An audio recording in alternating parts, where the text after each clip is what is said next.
इस साउंड को केवल बच्चे ही सुन सकते हैं। तो यहाँ पर मैं आप लोगों को 3 साउंड सुनाने वाला हूँ और लास्ट वाला साउंड केवल बच्चों को सुनाई देगा। लेकिन चैलेंज शुरू करने से पहले आप वीडियो को लाइक और चैनल को सब्सक्राइब कर लो, वरना कोई सा भी साउंड आपको सुनाई नहीं देगा। तो सबसे पहला आता है ये साउंड। इस साउंड को कोई भी इंसान सुन सकता है।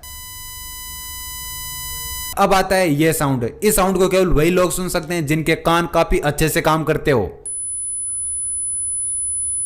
और अब आता है ये साउंड। इस साउंड को केवल और केवल बच्चे ही सुन सकते हैं।